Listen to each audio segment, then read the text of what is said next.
बारियाड़े फुटे पुआल छती सीते कुरु कुरु छाती अंधारे अंधारे कामिड़ी हेउछे जाली दे डिबिरी बती रोझो रोझो करी पानी बरसे भूका मारे साई साई झिकारी रड़े कान फाटी जीवा बेंग जे कटर काई कोले कोले आसो दिही भरी छे ताती कोला झाए झाए अंधार राती केनो छगो मोर हाथी घिड़ी घिड़ी मेघ बिजिली बत्ती के दुलु की जाऊ छे छाती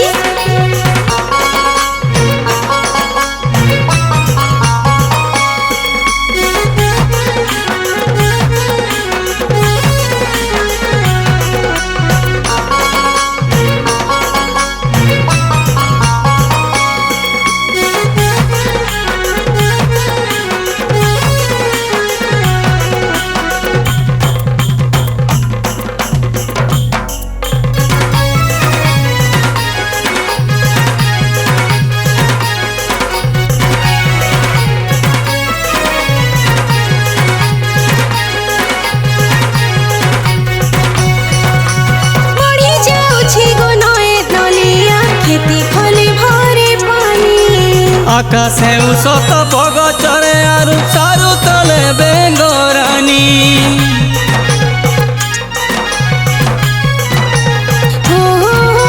बढ़ी जाउछि गो नए नलिया खेती खले भरे पानी आकाशे उसत बग चरे आरु सारु तले बेंगरानी गछे खुटे केती फूल फुटुछि फुडुछि कला भमरा लाल टह साधव बहु के नुरुछे तार नुआ बर फुले फुले उड़ी बसे प्रजापति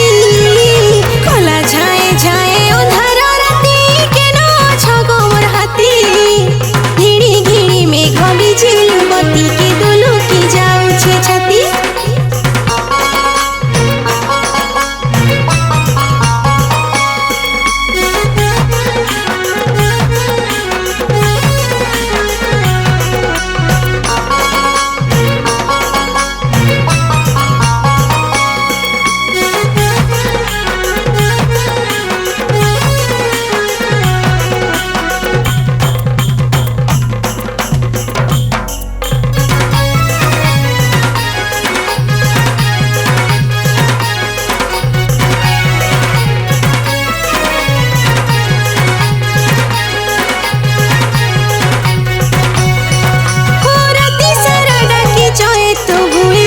चाहू सतो गाते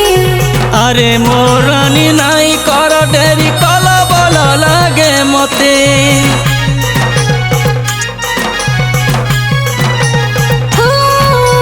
राती सारा डाके चोए तू हुए बेचाऊ सतो गाते